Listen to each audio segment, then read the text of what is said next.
Si vous voulez participer au mouvement Val-de-Marne, un mouvement pour le climat, bien entendu, il y a des rencontres comme celle d'aujourd'hui. C'est souvent plutôt des rencontres physiques en dehors du contexte Covid. Vous pouvez aussi nous suivre les actualités de la transition écologique en Val-de-Marne. Il y a une lettre d'actu sur laquelle vous pouvez vous inscrire sur le site du département. On a une page Facebook où tout le monde peut dire ce qu'il fait en matière de transition écologique sur le territoire. Et on a surtout une carte interactive et participative où vous pouvez inscrire vos lieux ou vos projets de la transition écologique sur le territoire. Je vous invite vraiment pour tous les acteurs val-de-marnais à venir nous rejoindre, à venir nous suivre. Et en effet, la résilience est une thématique, vu tous les chocs qu'on est en train de vivre, qui fait énormément écho avec les thématiques portées dans le cadre du réseau. Donc, on est ravis de vous avoir. Je vous invite aussi tous à participer via le chat, c'est-à-dire que vu qu'on est sur une rencontre virtuelle, on ne peut pas tous parler en même temps, mais par contre, on vous interroge, on essaye d'avoir un dialogue avec vous via le chat, donc n'hésitez pas à participer via le chat. Et en effet, on va commencer cette réunion quand même en s'interrogeant sur le concept même de résilience. C'est quoi la résilience? De quoi on parle en fait? Et on a la Florence Sierz qui nous a préparé un petit module où on va pouvoir tous collectivement avoir cette réflexion sur la définition de la résilience, qu'est-ce que ça veut dire en Val-de-Marne. Florence, je te laisse la parole. Merci Lucia. Bonjour à toutes et à tous. Je suis sincèrement ravie d'être là avec vous. Comme l'évoquait Lucia, on va essayer pendant cette séquence de dresser une image un peu de la notion de résilience et aussi quelques-unes des clés de cette résilience au niveau individuel et territorial. Je vais vous proposer plusieurs fois pendant cette séquence d'intervenir dans l'onglet discussion. Quand vous cliquez en bas de votre écran, vous avez un bouton qui s'appelle discussion. Et je vais vous demander sur certaines sous-séquences de ne pas hésiter à participer et à commenter dans cette zone-là en nous écrivant. Alors, je vais me présenter déjà très rapidement, si on peut rester sur le slide.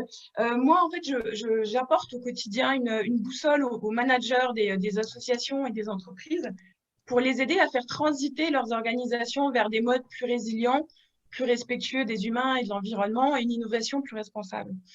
Sur le plan de l'engagement dans la transition écologique et sociale, je suis aussi co-créatrice de l'association Collectif Résonance, qui facilite l'expression des enfants en difficulté sur notre territoire via l'art et la philosophie.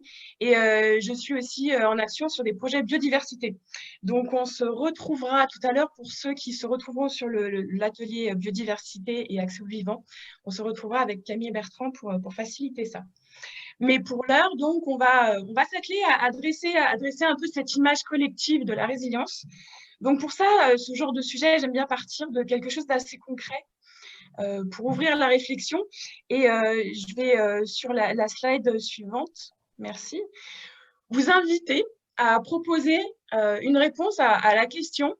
Vous voyez 3 images à l'écran, 3 éléments, vivants ou inanimés. Et je vais vous demander dans le volet discussion à droite, en une phrase, de proposer ce que peut être pour vous un point commun entre ces 3 éléments. Alors, il y a évidemment des centaines de réponses, puisque tout est une question d'interprétation. Mais je vais vous inviter à dire en quelques mots dans la partie discussion à droite, pour vous, quel est le point commun entre ces 3 éléments affichés à l'écran? Alors, je vous invite à lancer vos propositions dès maintenant. Et pendant ce temps-là, je vais vous décrire un petit peu ce que vous voyez à l'image. Donc, pour être plus précis, le premier, c'est un râteau pnu, qui est aussi appelé par certains le rat moche. Le second, c'est un écosystème naturel, c'est une dune. Et le troisième, c'est une paire de lunettes. Voilà. Donc, je vois que les propositions commencent à se dérouler. Alors, on a la notion d'échange, discussion conversée, en voie de disparition, la vision. OK. On a 2 réponses sur la vision. La réponse à handicap, très intéressant aussi. La beauté, j'aime beaucoup. De la perspective, d'accord. Fragilité, point de vue. Tout ça est très pertinent. On peut les réparer, les soigner. Que des bonnes réponses. Une vue différente, d'accord. Donc, ça tourne beaucoup autour de la vision et de la fragilité ou de la réparation. Faillible aussi, c'est un très joli mot. Merci beaucoup. Donc, pour le coup, sachez que tous ces commentaires vont être évidemment enregistrés à la fin de la session et ça servira aussi de mémoire par rapport à l'événement. On note précieusement toutes vos suggestions. Alors, effectivement, il n'y a que des bonnes réponses et il y a une interprétation aussi qui est possible. C'est que quand on parle de résilience, alors ces éléments pris séparément sont tous des éléments très résilients. Mais c'est également des clés avérées ou potentielles de notre propre résilience humaine. Par exemple, si on prend le ratoopnu, c'est un animal sur lequel on se penche parce que il est extrêmement résilient à beaucoup de pathologies qu'on a aussi chez les humains. Il est très résistant au cancer, il développe très peu de cancer, il est très résistant à la douleur également.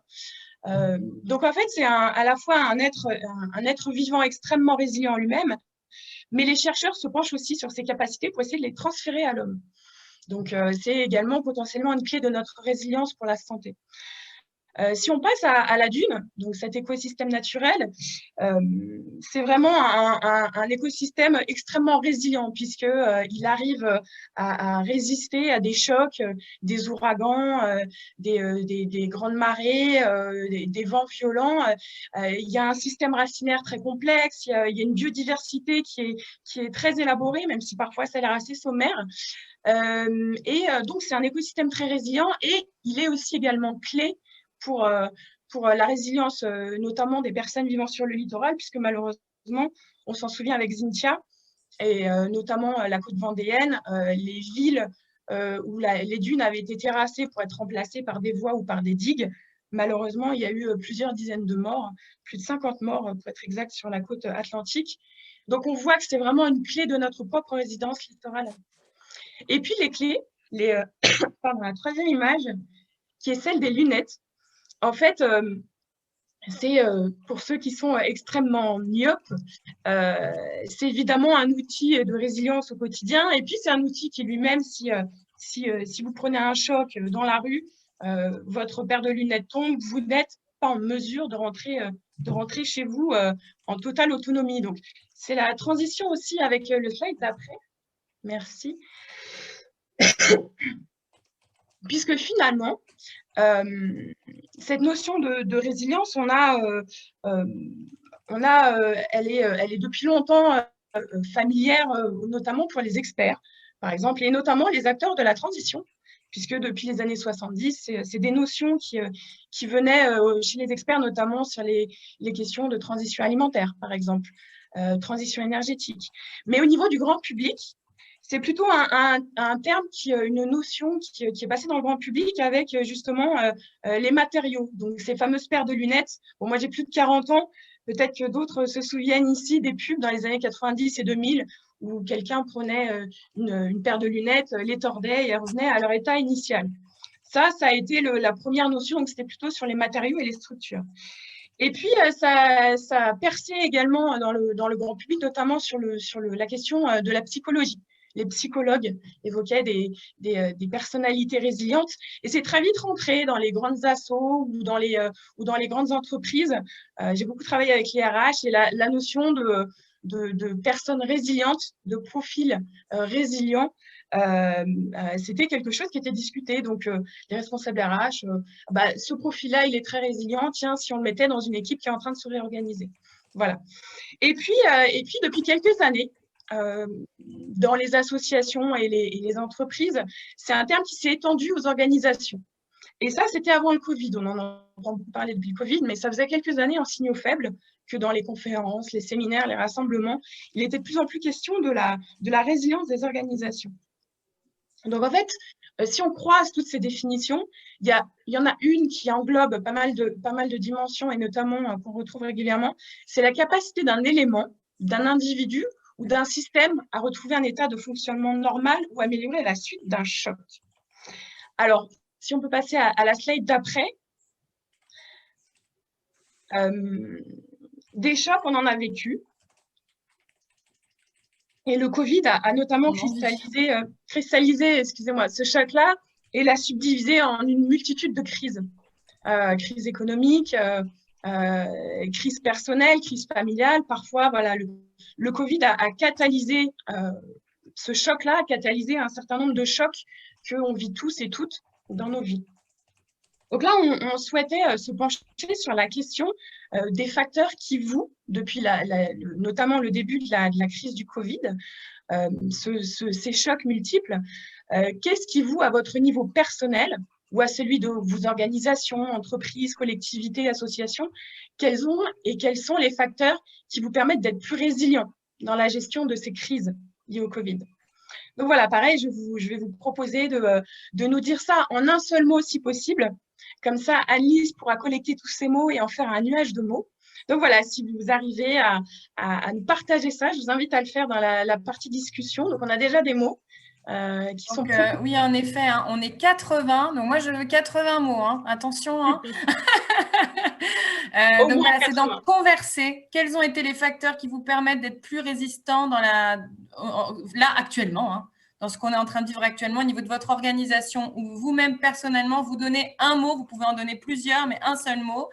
Et je veux vraiment que chacun d'entre vous, vous vous interrogiez profondément sur ce qui vous aide. Je vais d'ailleurs vous répondre, moi aussi. Allez, hop. Alors, on a ressources, on a la notion de temps, l'adaptation, l'élasticité, distanciation, esprit critique, la projection, l'anticipation, flexible, créativité, l'écoute, précaution, autonomie, l'humain, la famille, la solidarité, le végétal, partage, création. On a de très, très jolies choses. On voit que en fonction des expériences, il y a des notions assez pragmatiques et d'autres notions qui touchent plus à l'esprit ou à la personnalité, l'espoir. La mobilisation, ça La c'est très beau aussi. mobilisation, ouais. On retrouve la plasticité, la notion de flexibilité, d'adaptation de plasticité. Très intéressant. Donc, il y a des mots qui dans ce fameux nuage de mots, vont probablement apparaître en plus gros lorsqu'ils reviennent. Partage, créativité, solidarité, spiritualité. Super. On a vraiment coopération aussi, créativité qui revient pas mal. Mais écoutez, merci beaucoup pour toutes ces propositions très intéressantes et qui vous seront restituées sous la forme d'un nuage à la fin de cette séquence résilience. Ce qu'on peut observer, c'est qu'il y a beaucoup de notions qui touchent à la force de l'esprit, mais il y a aussi beaucoup de notions qui touchent à la notion de système. Et avec Lucia, on tenait, si on peut passer à la slide suivante, à rappeler très, très rapidement ce que c'est qu'un système, parce que finalement, quand on parle à la fois de résilience individuelle et de résilience territoriale, finalement, on ne peut pas concevoir cette notion-là sans se rappeler ce que c'est qu'un système. Alors, bon, un système, qu'est-ce que c'est? Il y en a toutes formes. Hein. On a le système monétaire, on a notre système économique, une famille, c'est un système également. L'idée, c'est d'avoir une définition qui est assez large et qui s'attache plutôt au système humain ou aux écosystèmes naturels. Donc voilà, le système, c'est souvent décrit comme étant un ensemble d'éléments interagissant entre eux en fonction de certains principes ou de certaines règles. Donc, par exemple, un système humain, les sociologues vont vous dire c'est un ensemble de gens, d'acteurs, voire d'agents, aussi c'est un terme qu'on retrouve en sociaux, qui interagissent entre eux dans un contexte. Donc, il y a un environnement, un contexte, et ces interrelations sont dynamiques. Donc, ça veut dire qu'elles évoluent dans le temps. Alors, c'est important de souligner ça, puisque finalement, dans les écosystèmes, on voit que les principes ou les règles, voilà, il y a des règles qui sont le climat, le cycle de l'eau, des principes du vivant aussi. Et chez les humains, c'est la même chose. Donc, on a des lois, on a un certain nombre de… Dans une famille, les principes, c'est les valeurs qui lient la famille. Donc, voilà, c'était important de se repencher dessus parce que finalement, il est important de comprendre que cette notion de résilience, en fait, les systèmes, cette société dans laquelle on vit, qui est un ensemble de sous-systèmes et de sous-sous-systèmes, finalement, ils sont tous perturbés par les chocs qui nous attendent. Donc, si on peut passer à la slide d'après, ces chocs, on le sait tous, et notamment vous tous et toutes qui êtes là aujourd'hui et qui êtes en mouvement pour le climat, on le sait, tout ce qu'il y a à l'écran, là, et notamment des choses qu'on peut retrouver dans le rapport du GIEC, aujourd'hui, c'est une réalité et aujourd'hui, notre réseau, on est conscient. Maintenant, il est parfois difficile de parler de ces chocs à nos systèmes familiaux, à nos amis, au travail, parce que c'est quelque chose qui peut être assez pesant aussi dans les discussions. Donc voilà, on est parfois traité de Cassandre, de rabat-joie, etc. Mais il est très important de continuer à parler clairement de ces chocs. Là, j'ai mis une image, alors l'image de l'incendie et de ces golfeurs qui jouent devant, à quelques centaines de mètres d'un incendie. En fait, c'est pas en Australie, c'est en Californie. Et j'aime bien l'utiliser pour recommander un livre qui s'appelle Le bug humain de Sébastien Boller et qui parle de cette sorte de déni collectif dans lequel nous, en tant qu'individus, ou nos systèmes sont aujourd'hui. Donc, il évoque une zone du cerveau qui s'appelle le striatum, qui expliquerait pourquoi on continue de foncer dans le mur sans vouloir voir la vérité en face. Mais ces chocs, il est important de continuer à en parler parce que pour parler de résilience, et notamment de résilience des territoires, il est indispensable d'être conscient de la différente nature de ces chocs. Je ne l'ai pas mis à l'écran, mais en plus du permafrost, des inondations, de la tempête de neige, il a fait -13 à Madrid, dans certains coins de Madrid, il y a quelques semaines. Il y a aussi l'effondrement de la biodiversité.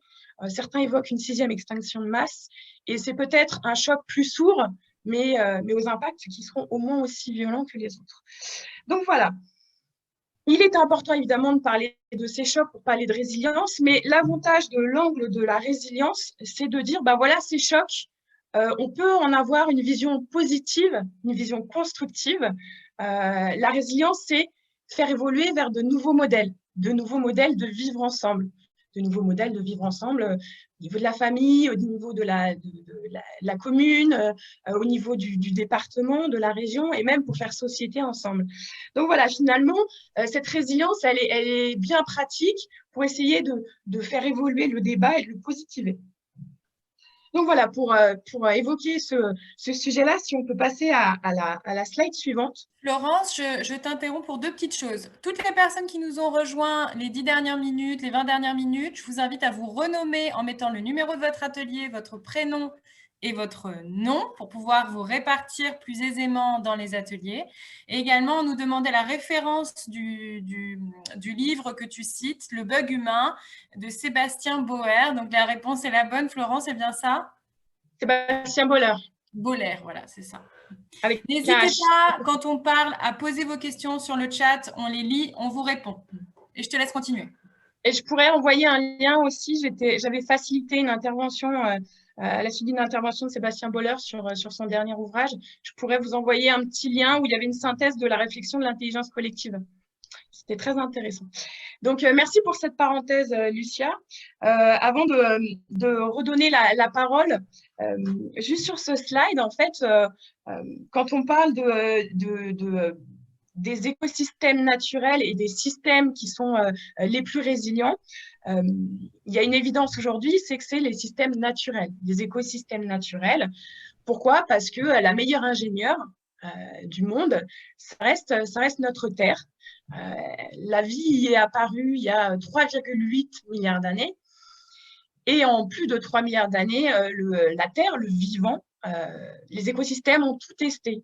Il y a eu des mutations, végétaux, animaux, il y a eu des sélections, il y a des mécanismes d'adaptation, d'exaptation. Le vivant a testé des milliards et des milliards de combinaisons. Donc, le meilleur département de recherche et développement qui peut exister dans notre univers connu à nous humains, ça reste le vivant. Donc, il y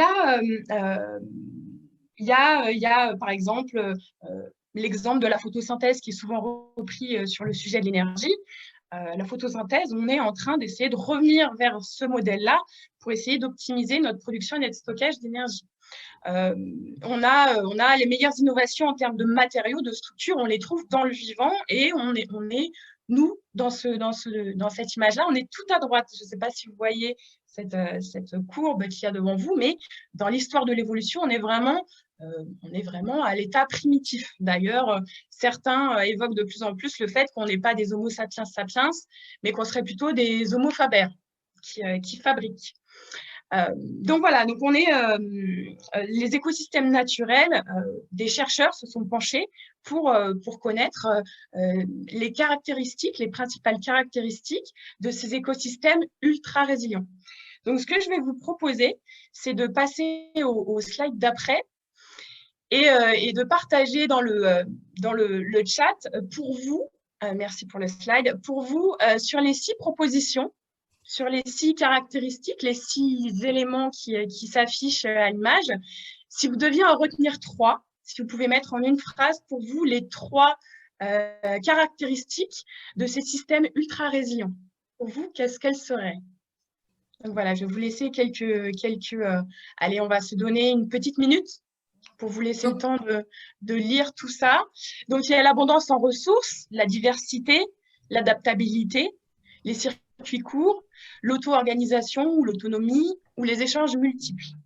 Alors, pour vous donner un petit indice, pour ceux qui s'intéressent à la sociologie des organisations pour l'entreprise ou les associations, ce qu'il y a d'intéressant, c'est qu'en fait, là, on parle de la vision de chercheurs en botanique, en thermodynamique, en chercheurs sur les écosystèmes, etc.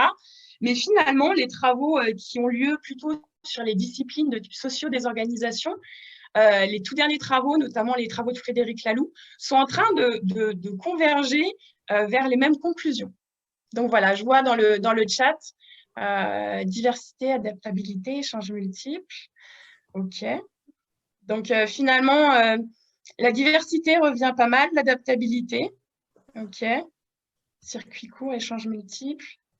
Adaptabilité, échange, d'accord. On peut en rajouter? Moi, je vais en rajouter. Ouais. On peut bien sûr en rajouter. Moi, je rajoute. Je vais le mettre en majuscule. Allez, hop. En tout cas, ouais, on a pas mal. Comme moi. Sortez du cadre aussi si besoin. De toute façon, en intelligence collective, il n'y a jamais de mauvaise réponse. C'est ça qui est magique aussi. Et si on parle de diversité, alors solidarité pour toi, Lucia, d'accord? Ok, super. Donc finalement, on a 2 éléments qui convergent pas mal dans vos réponses, la diversité et l'adaptabilité. Alors, merci Coopération qui revient, qui était déjà venue dans la partie sur... L'humilité, c'est pas mal, l'humilité aussi. C'est vrai, hein? Ouais, mais j'ai l'impression qu'Alexis est un poète aussi. Il nous sort de très jolis mots depuis tout à l'heure. Ça me plaît beaucoup. Et Constance qui parle de communs, les communs, les fameux. Ouais. Auto-organisation, d'accord, il y a l'auto-organisation quand même qui revient aussi. Bon, là, on voit dans vos réponses, merci tout le monde, on voit dans vos réponses que les 2 qui reviennent, c'est surtout diversité, adaptabilité. On retrouve pas mal les circuits courts. Alors, si on peut passer à la slide suivante.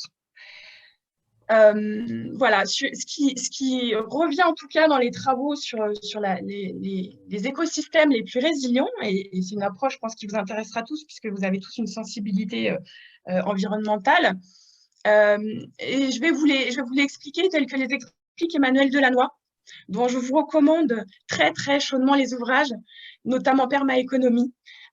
C'est loin des idéologies, c'est un brillant pragmatisme et c'est le théoricien de la permaéconomie et c'est aussi un grand pédagogue.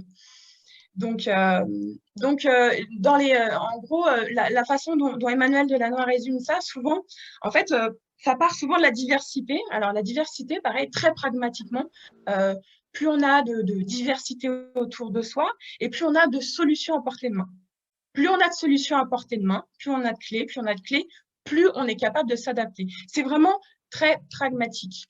L'adaptabilité, alors ça, c'est la capacité à s'adapter. Ça, c'est une notion qui vous est de toute façon tous bien familière et qui va probablement l'être de plus en plus. Ce qui est intéressant à souligner sur l'adaptabilité, c'est plutôt le fait que finalement, quand on regarde dans nos entreprises, nos collectivités, nos associations, les modèles sont plutôt construits pour viser l'optimisation à tout prix et l'invariance. Donc, il y a quelque chose qui fonctionne. On essaye de stabiliser, de figer pour que ça continue de fonctionner, tout en essayant d'optimiser les coûts humains, les coûts en ressources, les coûts en production, que sais-je. Et finalement, ces principes d'invariance et d'optimisation à tout prix. Il y a Yves Troussel qui en parle très bien dans une thèse. Finalement, ces principes-là, si on les ramène au vivant, on constate qu'ils sont assez peu compatibles avec la notion d'adaptabilité. Si on a diversité et adaptabilité, on a aussi auto-organisation ou autonomie. Alors, l'auto-organisation, l'autonomie, c'est valable sur tout type de sujet. Ce n'est pas que la capacité à s'organiser entre humains, c'est aussi, par exemple, la capacité des écosystèmes ou des organisations à collecter et stocker et faire circuler l'énergie. Donc ça, c'est vrai pour les collectivités, mais c'est aussi vrai pour une association ou une entreprise au niveau humain. C'est la capacité à intégrer plutôt que ségréguer, plutôt que séparer, voire compartimenter. Ça, c'est aussi quelque chose qui est une des clés dans la résilience des écosystèmes. Et puis, il y a aussi le fait de commencer petit. Ça, c'est aussi une loi du vivant. Donc voilà, ces trois clés, souvent, quand elles sont bien combinées, on constate aussi que finalement, ça se manifeste, et vous y réfléchirez dans votre organisation aux différents systèmes autour de vous. Mais quand on combine ça, il y a souvent le fait que dans un système, un élément a souvent plusieurs fonctions, et souvent multifonctions, et une fonction peut souvent être remplie par plusieurs éléments. Voilà, et c'est un filtre intéressant quand on pense tous aux systèmes qui nous sont familiers, puisqu'on n'est pas toujours dans cette logique-là. Voilà, sur ce sujet et sur les belles leçons que pouvait nous apprendre le vivant, je vous remercie pour votre participation. Notion opposée, la performance, exactement. On parle de moins en moins de performance pour les systèmes résilients et beaucoup plus de résilience, justement. C'est intéressant parce que pendant très longtemps, la performance, c'était vraiment le mot-clé dans les organisations. Et effectivement, c'est très vrai ce que dit Hervé dans le chat. Ce mot-là, cette notion-là est en train de perdre du terrain, et notamment depuis le Covid. Donc finalement, cette crise et ces crises multiples que ça nous amène, c'est aussi l'occasion de reconstruire de nouveaux modèles ensemble. Et notamment pour ça, je vais passer la parole à Lucia. Bon, oui, voilà, merci Flo. Alors en fait, on a eu le nuage de mots qui est prêt. On va le partager dès maintenant. Je laisse la personne qui l'a fait nous le partager. Et j'en profite pour vous dire que voilà, quand on parle de résilience, c'est une notion quand même qui est historiquement datée, mais où il y a beaucoup de définitions. Donc, on voulait quand même reposer les choses, sachant que, comme vous le voyez, il y a quand même beaucoup de recherches, de définitions différentes, et qu'on peut aussi avoir une vision personnelle qui diffère là-dessus. Donc, vous voyez, dans le nuage de mots, on retrouve toutes vos idées, tout ce que vous avez indiqué dans le chat. Donc, je vous remercie encore pour votre participation. Dans le compte-rendu de la réunion, on reprendra aussi toutes vos autres propositions dans la conversation du fil. Merci beaucoup pour ce nuage. Et on va revenir sur la présentation. Anne-Lise. Moi, je vais vous partager une définition que j'aime bien, mais qui n'en est qu'une parmi d'autres, comme je vous disais, qui est la définition de la résilience territoriale. Donc là, on est vraiment à une échelle qui est l'échelle du Val-de-Marne. Et quand on parle de résilience au niveau du Val-de-Marne, on n'aura pas la même conversation que si on parle de la résilience à Noailles ou si on parle de la résilience dans le Var, en Méditerranée. On aura des critères, des facteurs de vulnérabilité qui seront différents. On aura des facteurs de résilience qui seront différents. Et je voulais juste vous partager la définition qui, moi, me semble assez claire du CEREMA, de la personne qui est en charge de la mission résilience, qui est Nicolas Borez, qui dit « Un territoire résilient peut être défini comme ayant la capacité à anticiper, à réagir et à s'adapter pour se développer durablement, quelles que soient les perturbations auxquelles il doit faire face, que ce soit des perturbations qui aient lieu au fur et à mesure, par exemple, le dérèglement climatique, ou des chocs brutaux, ou des crises type le Covid actuellement. Et bien entendu, avec l'idée qu'elles peuvent se mixer entre elles. Donc, je vous partage ma définition préférée, je vous mettrai le lien, mais comme je vous dis, on est sur beaucoup de définitions possibles. Et pour justement sortir de cet aspect théorique ou conceptuel, nous avons proposé aujourd'hui, afin de se réancrer dans le territoire du Val-de-Marne, d'avoir un témoignage, une partie témoignage sur des démarches qui nous semblent être des démarches de résilience en Val-de-Marne et qui pourront peut-être réancrer un peu dans le concret toutes ces discussions. Donc tout d'abord, je voulais laisser la parole à Myriam Goujane et à Sébastien, je ne suis pas sûre qu'il soit là, je ne l'ai pas vu passer, mais en tout cas Myriam, sur le projet La rue est à nous, qui est un déconfinement festif écologique, festif et collectif avec l'écologie et la solidarité qui ont été mis au cœur de la démarche. Myriam, es-tu avec nous? Oui. Bonjour Myriam. Bonjour. Alors moi je te connais, mais les autres ne te connaissent pas forcément. Donc je t'invite à te présenter et Sébastien n'est pas là, mais si tu peux le... Si, en fait je suis là. Ah, tu es là. Ah bah super. Bonjour. Bonjour. Donc voilà, présentez-vous très brièvement. Alors, brièvement, donc, je suis comme c'est écrit d'ailleurs sur la slide, la cofondatrice du tiers-lieu La Courcyclette, qui est situé à Alfortville et maintenant qui a une antenne à Ivry. Et donc, ce tiers-lieu se consacre à deux activités principales, relevant dans un esprit d'économie sociale et solidaire, donc, qui sont le transport à vélo, donc les activités vélo à la fois pour le transport des personnes et des marchandises et donc les services liés au vélo comme la réparation, la vente et des activités comme par exemple des balades à vélo, du tourisme à vélo, etc. Et la deuxième branche qui est très complémentaire en fait, c'est donc l'alimentation durable avec donc un travail et des activités autour des circuits courts alimentaires et de la promotion et de la mise à disposition, de la distribution d'une alimentation saine à prix juste. Voilà. Je vous invite tous à aller là-bas si vous êtes près d'Alfortville ou si vous passez sur la ligne 8. Oui, voilà. Allez-y, c'est formidable, vraiment. Sébastien, tu peux te présenter aussi ? Oui, tout à fait. Bonjour à tous. Alors, je suis donc le représentant de la coopérative 4L Duende. Donc, nous sommes un lieu qui est donc situé à Ivry-sur-Seine. Comme son nom l'indique, nous faisons du théâtre, mais avec toutes les activités ensuite qui sont annexes. Notre lieu, on conçoit comme un lieu culturel de proximité. C'est un pôle de création artistique, un espace d'intégration, une mixité sociale par la médiation culturelle. Nous, on est situé dans une zone urbaine sensible, donc on a tout un travail avec les habitants du quartier via en fait les structures publiques qui sont installées sur ce quartier-là, comme la maison de quartier centre social du Petit Ivry. Voilà, donc c'est tout à fait essentiel. Et en gros, on a un partenariat avec la Courcyclette depuis qu'on a ouvert ce lieu, parce qu'en fait le lieu, c'est un lieu qu'on a transformé, c'est un hangar en fait à la base, et qu'on a transformé en salle de spectacle. Et nous, bon, on s'est rencontré avec Myriam et avec les activités qu'elle développait.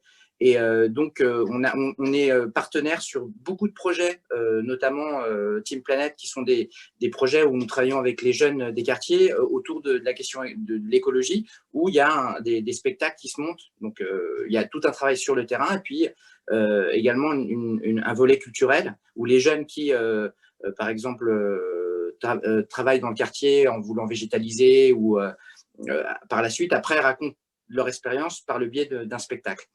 Également, avec la Courcyclette, il y a aussi le fait que nous, dans notre lieu, quand on reçoit le public, il y a l'idée que les gens peuvent manger ou boire un coup, en fait, comme se font la plupart des théâtres maintenant. Et en fait, avec la Courcyclette, c'est eux qui s'occupent de cette partie-là, en fait, pour avoir en fait des produits donc locaux et des bons produits en fait tout simplement. Voilà, en gros c'est le rapport que nous avons. Nous créons des festivals. Il y a énormément de festivals. Le festival Trait d'Union qui a lieu en général en janvier sur la jeune création contemporaine, et un autre festival qui s'appelle le Ouf Festival, où pendant une semaine, à l'intérieur du théâtre et à l'extérieur, puisqu'un dimanche dans la semaine, on occupe l'espace public, nous faisons des actions culturelles. Et je vous parle de ça justement parce que ça, c'est un peu la jeunesse de ce qui s'est passé avec La rue est à nous. Par la suite. Justement, je vais t'interrompre. Donc, la rue est à nous. En effet, c'est un projet qui a eu lieu cet été, donc en pleine crise du Covid. Est-ce que vous pourriez revenir un peu sur les origines du projet, qui est né quand même dans une période très compliquée? Je vais vous demander de répondre de manière assez synthétique sur c'était quoi ce projet, c'était quand, c'était avec qui, et quels étaient les objectifs. Mais surtout, vraiment, n'hésitez pas à donner du contexte sur justement en quoi ce projet répondait quand même à des vulnérabilités, à un contexte quand même assez difficile.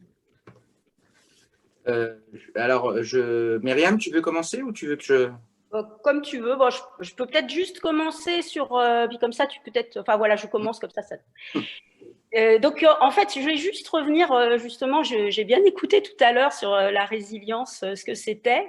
Et j'ai beaucoup aimé parce que je voulais donner une définition du tiers-lieu. C'est vrai qu'en ce moment, on entend parler du tiers-lieu. Et je pense que dans le témoignage qui suit, je pense que ce qu'on a voulu faire avec La rue est à nous, c'est un tiers-lieu dans l'espace public.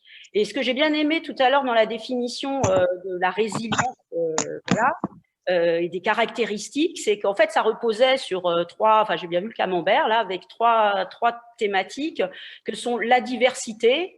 Donc, effectivement, le fait qu'il y a plusieurs activités, que c'est multidisciplinaire, qu'il y a plusieurs sensibilités de gens qui coopèrent entre eux, mais qui ont plusieurs compétences et sensibilités. Donc ça, c'est la diversité.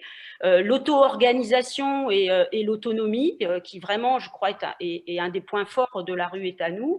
Et enfin, l'adaptabilité.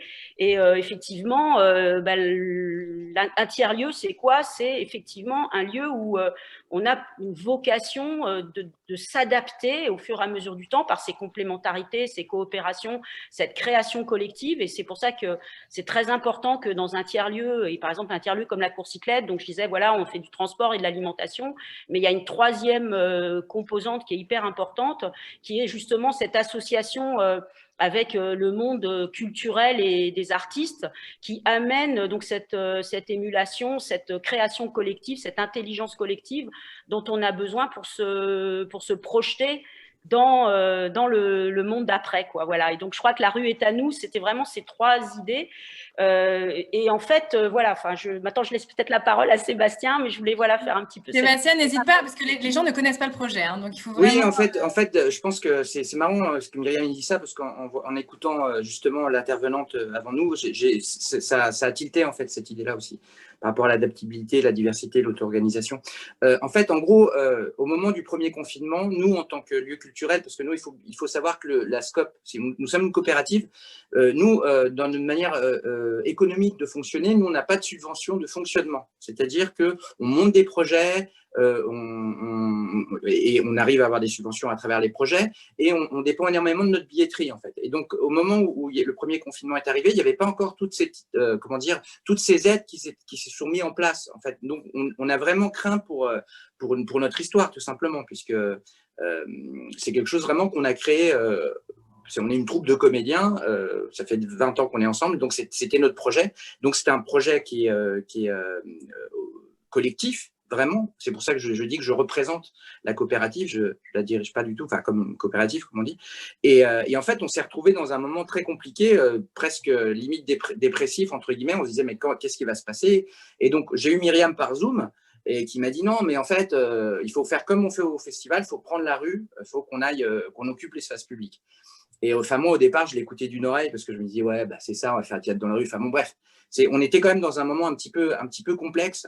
Et puis finalement, l'idée, la graine de son idée, de cette adaptabilité, on va dire, a germé. Et puis finalement, on s'est dit, bah non, mais tu as tout à fait raison. Et essayons d'ouvrir ça à d'autres partenaires de la ville.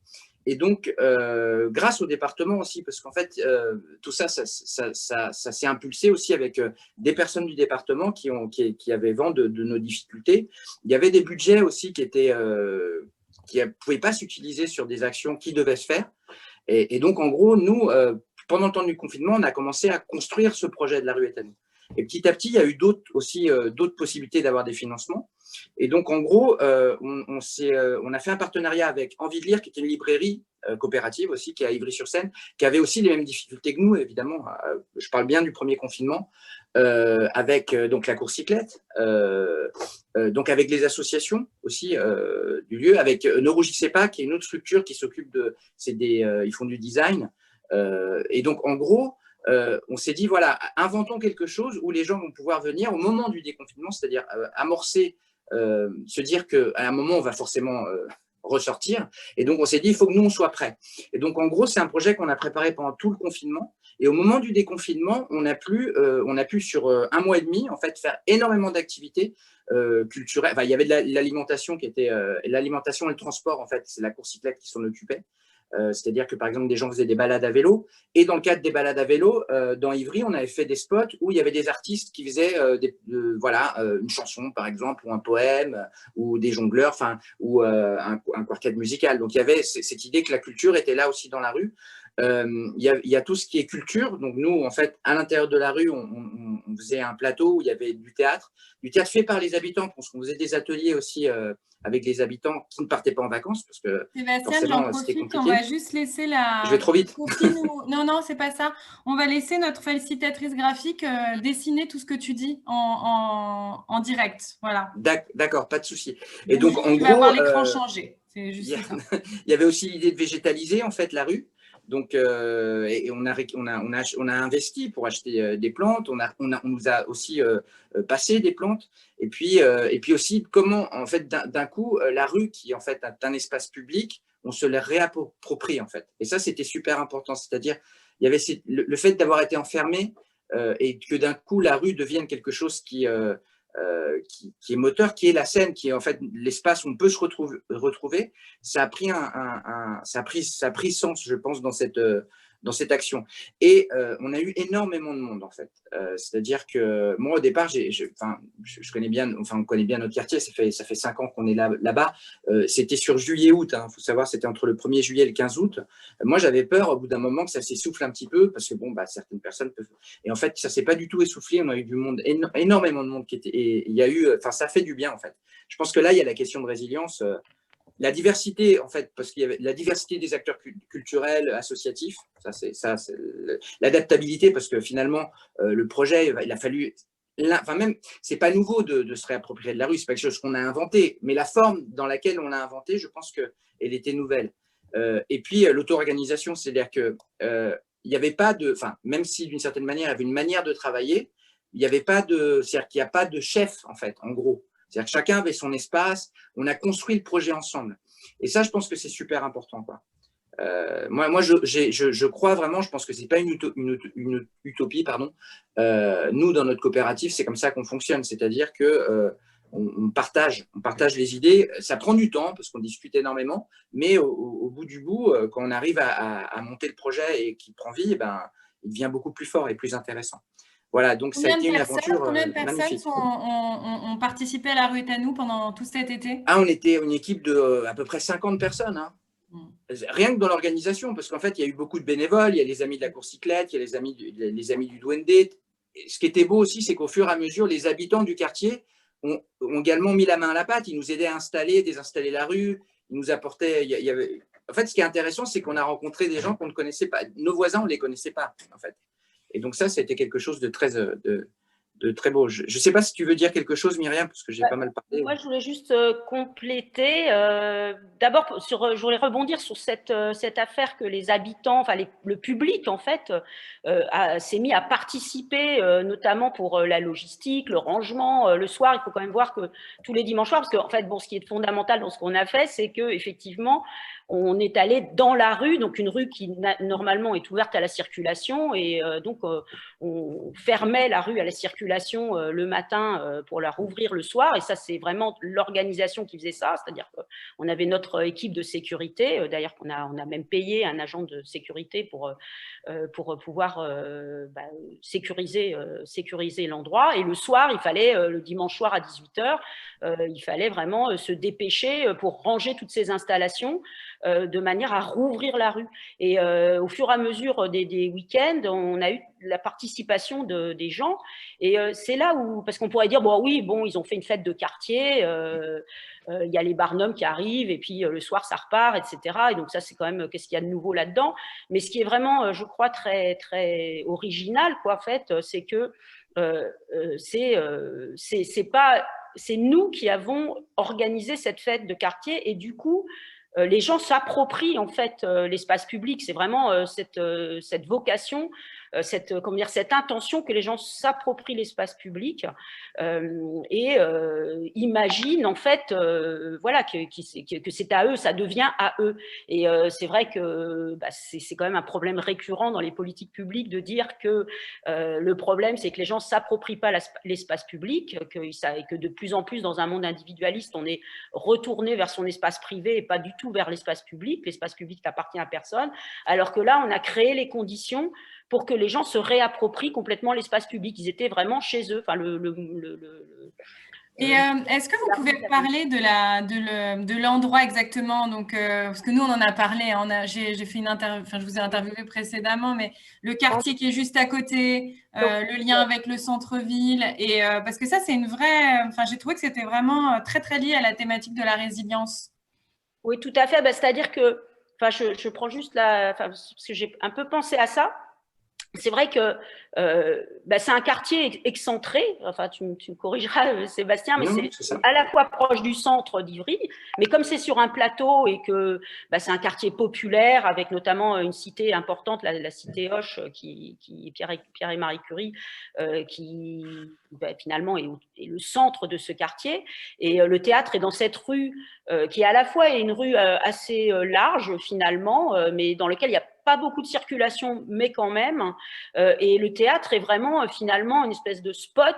C'est pour ça que je disais, on est un peu dans l'idée du tiers-lieu, c'est-à-dire que c'est un théâtre privé, mais quand même c'est un bien commun. C'est un bien commun de ce quartier. C'est un marqueur, on va dire, de ce quartier. Et le fait finalement de se dire on va c'est un peu, moi ça m'a rappelé a posteriori ce qu'il a été possible de faire notamment à Paris avec les terrasses de café, c'est-à-dire que voilà, on a un café, un restaurant, et puis on autorise finalement d'élargir pour la crise sanitaire, que finalement l'espace public devant le restaurant devient utilisable de manière commerciale ou de manière devient l'accueil, la rue, la terrasse devient l'accueil. Et bien là, c'est la rue carrément qui est devenue finalement une espèce d'extension du théâtre. Et donc, on est bien dans un espèce de partage où le théâtre étant quand même finalement une structure privée, finalement, elle a toute légitimité, ça dérange personne et au contraire, ça paraît tout à fait naturel que finalement, ils investissent totalement l'espace public et que le théâtre, la rue devient le théâtre.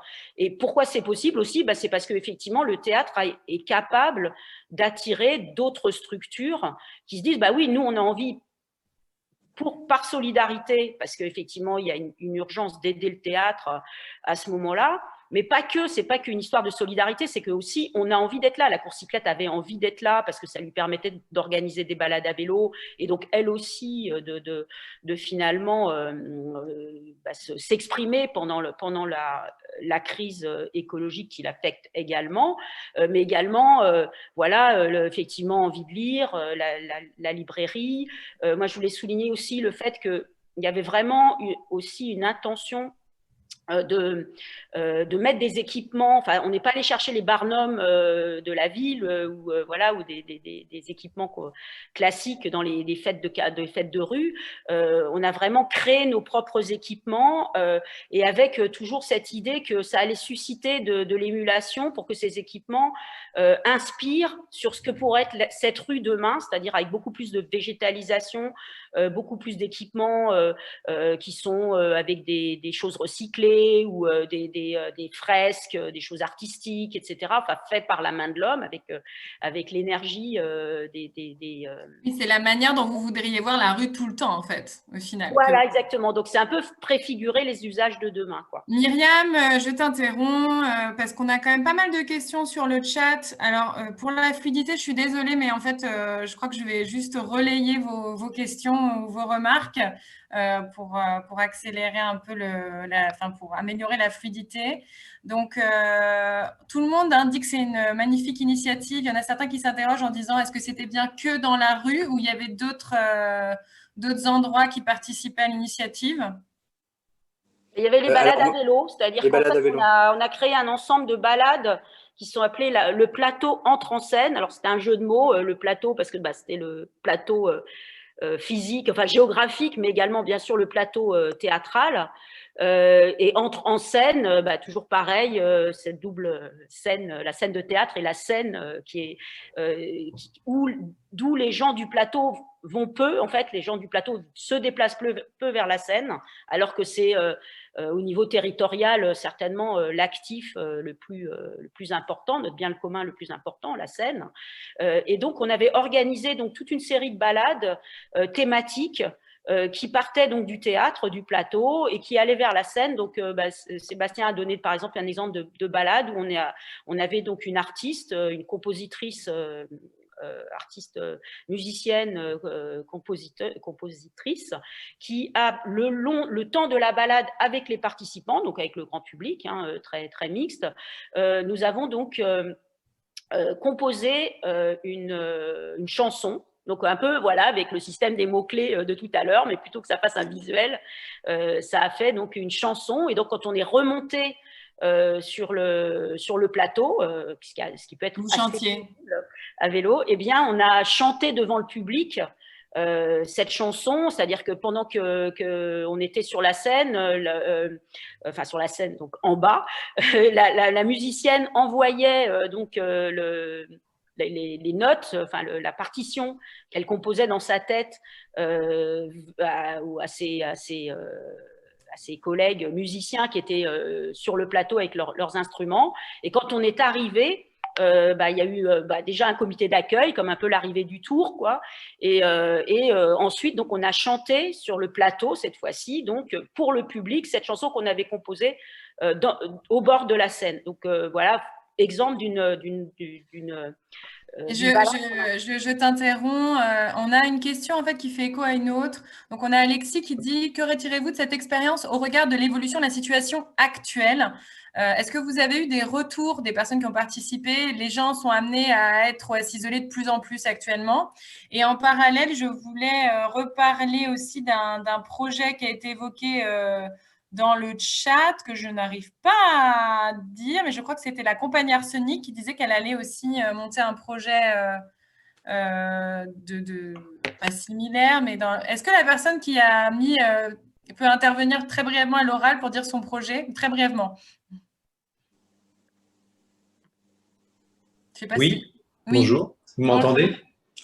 Bonjour Bertrand, désolé, je ne retrouvais plus votre commentaire. Est-ce que vous pourriez nous redire ce que vous disiez en commentaire?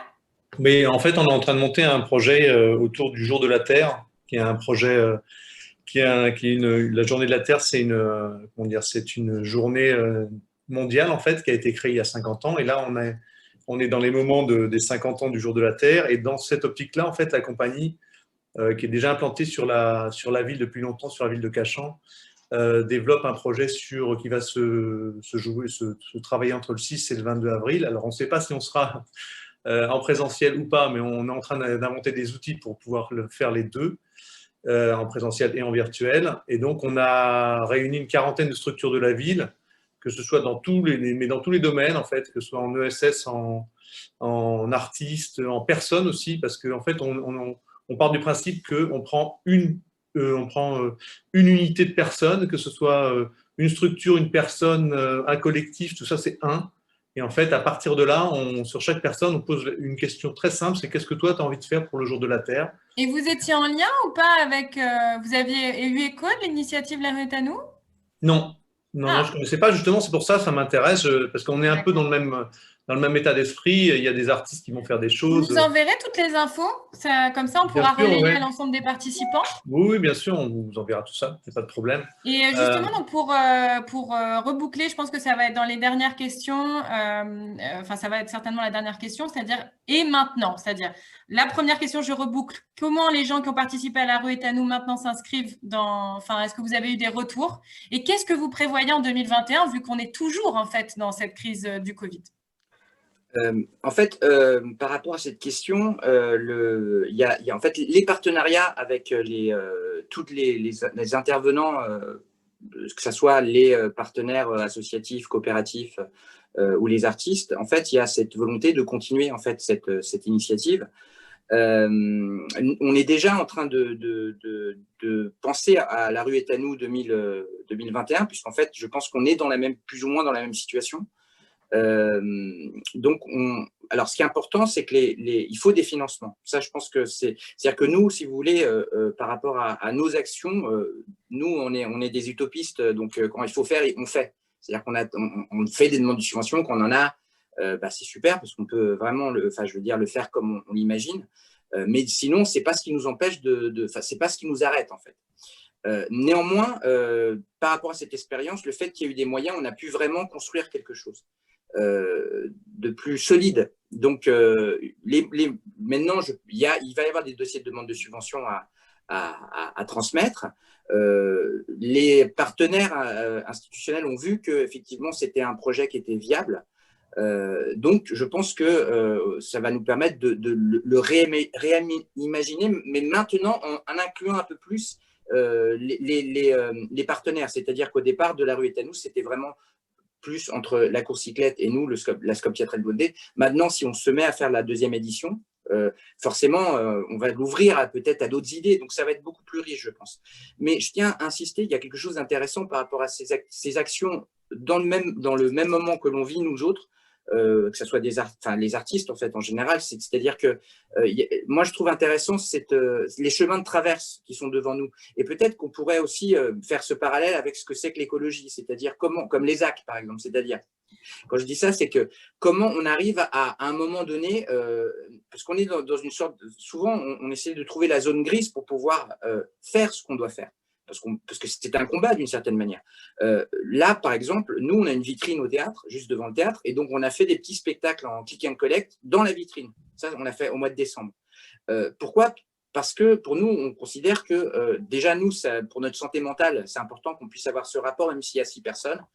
Et tant mieux que finalement, il y ait 6 personnes. Tout à l'heure, vous parliez de la performance. Je trouve ça intéressant. Maintenant, on peut se dire, en tant qu'artiste, si on a 6 personnes devant nous, la salle est complète.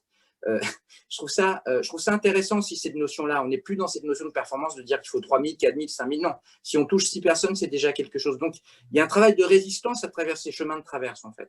Je pense que s'adapter, c'est fondamental, et surtout à l'époque que l'on vit et qu'on va vivre finalement, puisque je pense que cette question du Covid, c'est qu'une des conséquences. Tout à l'heure, on parlait du permafrost. Enfin, je veux dire, si on se penche réellement dans ce qui peut se passer dans les années à venir, il y a de quoi se dire que waouh. Donc, je pense que compter les uns sur les autres, en fait, en tant qu'acteur associatif, coopératif, et construire justement des projets dans les chemins de traverse, ça va devenir une nécessité. J'aimerais qu'on finisse là-dessus parce que c'est magnifique. D'ailleurs, j'ai repris les phrases, je les ai écrites. Merci. Merci beaucoup. Merci à vous. On a un autre témoignage, en fait. Par contre, voilà, on a eu des questions dans les commentaires en plus. Donc, n'hésitez pas, Myriam, Sébastien, à répondre dans les commentaires à toutes les questions qu'on n'aura pas pu aborder à l'oral. Et puis, j'en profite pour vous dire que c'est dans le cadre du réseau Val-de-Marne en mouvement pour le climat, on pourrait tout à fait faire une visite de terrain ou une rencontre ad hoc où on se ferait se rencontrer les acteurs intéressés sur le projet La rue est à nous. C'est quelque chose qu'on peut prévoir. Voilà. Donc, il faudra qu'on en reparle. Et je voulais donc laisser la parole à notre deuxième témoin. Sandra, tu es là ? Oui, tu m'entends, Lucia ? Oui. Alors, on va repartager la présentation PowerPoint pour que je te présente. Donc, Sandra, merci d'avoir accepté de témoigner. Donc, tu fais partie d'une collectivité. Donc, tu vas apporter un point de vue complémentaire et bien différent du premier point de vue, mais qui est essentiel. D'ailleurs, on reparlait des collectivités dans le chat et de leur rôle pour faciliter ce type de démarche. Mais tout d'abord, je voulais te demander de te présenter très brièvement pour que les gens arrivent à savoir qui tu es et ce que tu fais et où tu travailles. Voilà.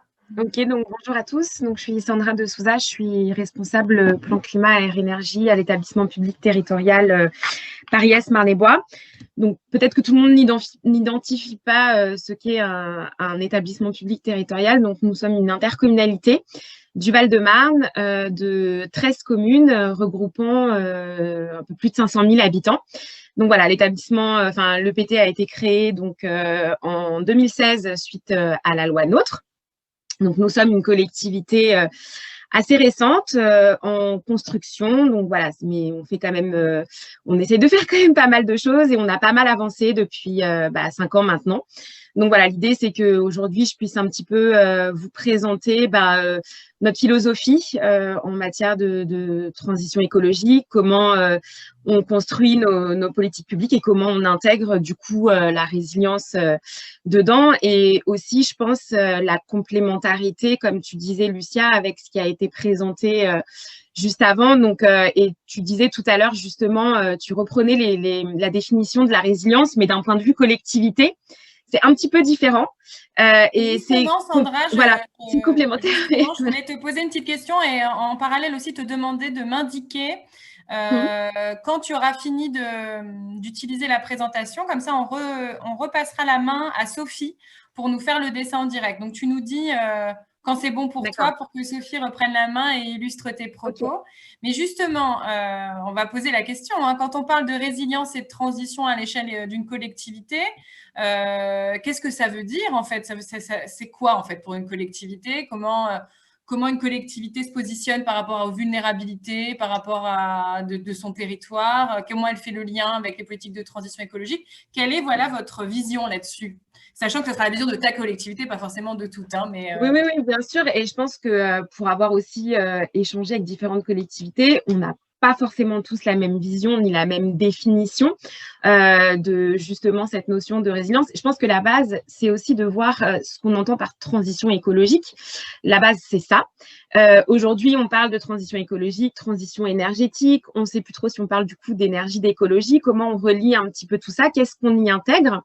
Alors, nous, on a bien évidemment, on essaye d'avoir une vision la plus globale possible et d'intégrer le plus de thématiques possibles à la transition écologique. Aujourd'hui, nos politiques publiques, elles se traduisent par notre plan climat.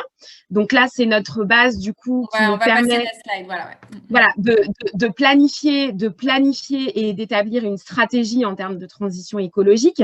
Donc là, en fait, nous, notre vision, c'est une philosophie particulière qui est, tout à l'heure, on parlait d'écosystème. Du coup, voilà, notre vision, elle est écosystémique, elle est globale et on a essayé du coup d'avoir une vision la plus large possible et d'intégrer dans nos politiques publiques de transition écologique l'ensemble des thématiques liées en fait à la lutte contre le réchauffement climatique, avec bien évidemment la thématique d'adaptation et de résilience au cœur aussi de ces politiques publiques, sachant que tout ça au final se complète et interagit. On parle d'adaptation, d'atténuation, mais tout ça va ensemble et des actions d'adaptation peuvent agir sur l'atténuation et des adaptations d'atténuation peuvent agir sur l'adaptation. Et tout à l'heure, on parlait justement de l'importance de ne pas compartimenter lorsqu'on parle de résilience. Et justement, nous, c'est ce qu'on a essayé, c'est ce qu'on a souhaité faire. Donc, tu parlais, Lucia, justement de vulnérabilité. Donc, bien évidemment, avant de faire tout ça, on a quand même fait un petit diagnostic. Donc, comme tu disais tout à l'heure, on n'a pas forcément les mêmes difficultés que ce soit des territoires du Val-de-Marne ou si on est dans le sud de la France, ou etc. Donc, nous, on a quand même essayé d'identifier quelles étaient nos vulnérabilités. Donc voilà, nous, on est un territoire qui est traversé, donc toutes nos communes sont traversées par la Marne, avec, on est en zone urbaine dense, donc on a des particularités. Aujourd'hui, on est soumis au risque fort d'inondation, qu'on a connu d'ailleurs, je crois que c'était en 2018, on a bien vu ce que les dégâts que ça pouvait faire. Donc, on a cette problématique en période de canicule, d'îlots de chaleur urbains, avec justement, du coup, la vulnérabilité de certains types de populations et de classes, de personnes de classe sociale qui habitent dans un certain type de logements. Donc, on a la vulnérabilité des écosystèmes, certes, mais derrière, on a la vulnérabilité des populations. Donc, voilà, et c'est ça, en fait, nous, tout l'enjeu, et c'est en ça aussi qu'on a souhaité, qu'on a défini, du coup, les enjeux et les défis du plan climat. On a placé, du coup, l'humain au cœur de nos réflexions. Donc, le bien-être des populations, c'est la base, et c'est en partant de ça, on doit, en tant que collectivité, notre rôle, c'est d'apporter aux habitants un cadre de vie de la meilleure qualité qu'il soit. Donc, le bien-être par l'atténuation et l'adaptation. Donc, là, vous voyez le schéma où on a vraiment tout qui est vraiment lié, donc l'adaptation, la biodiversité, l'atténuation. Et il y a aussi un enjeu qui est assez important, c'est que l'organisation en interne de la collectivité la transversalité entre les différentes politiques publiques, c'est un enjeu essentiel aussi pour réussir à mettre en œuvre toutes ces politiques publiques. Aujourd'hui, on a essentiel et c'est certainement la difficulté à laquelle tu fais face.